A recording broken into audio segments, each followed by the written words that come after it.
Nominations pa lang pero tila isang big win na para sa GMA Pictures nang masama ang mga pelikula nito sa 73rd FAMAS. Ang Green Bones may 10 nominations, kabilang ang Best Picture. Nominated din ang cast nitong sina Ruru Madrid, Alessandra De Rossi at Dennis Trillo. 5 nominations naman para sa Hello Love Again, kabilang ang mga bida nito na sina Alden Richards at Catherine Bernardo. Ang pelikulang Balota may 4 ding nominations. Nominado for Best Actress si Marian Rivera.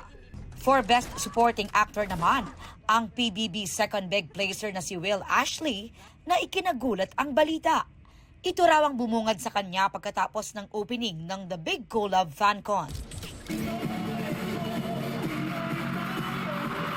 Opening number pa lang ng FanCon, intense na agad ang jam-packed crowd sa suporta para sa housemates. Ang housemates may sari-sariling moments on stage, from Asver at Chares to Rawi with special participation ni Teacher Castro played by Esnir. At syempre, ang Breka. Channeling her inner little Mika naman si Mika Salamanca nang kantahin ang viral meme song na Sino Nga Ba Siya? Kasama niya sa kumanta si Clarice de Guzman na OA sa galing.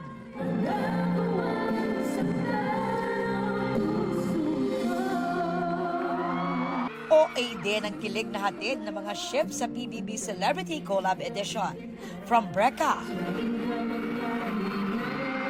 to Kish at Azraf. All eyes and all ears din ang lahat kina Will at Bianca o Wilka sa kanilang moment on stage.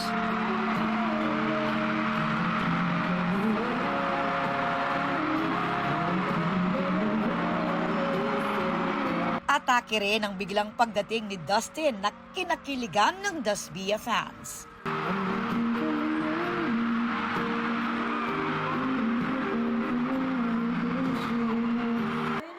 Pero ang ending, Daswil pala ang layag.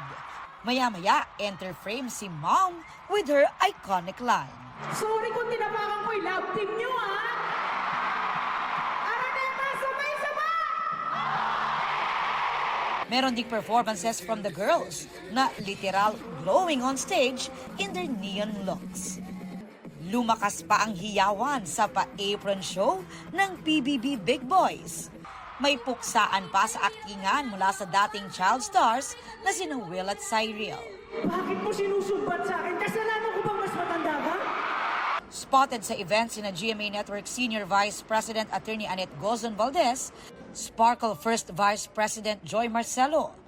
After the show, abot-abot naman ang kilig backstage para kay Shuvi dahil sa kanyang TDH na si Anthony Constantino. Sa Instagram, nag-share rin ng ilang BTS snap si Michael Sager na itinuturing na malaking plot twist at blessing ang kanyang PBB journey. Back in court naman si Joe Berry, but this time around siya na si Judge Lilet Matias Ignacio para sa seryeng Akusada.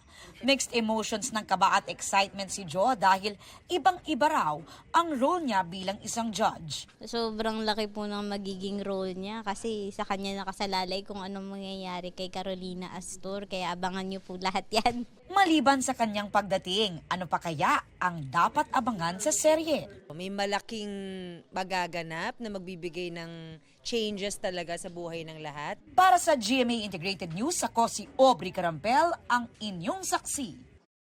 Mga kapuso, maging una sa saksi. Mag-subscribe sa GMA Integrated News sa YouTube para sa iba't ibang balita.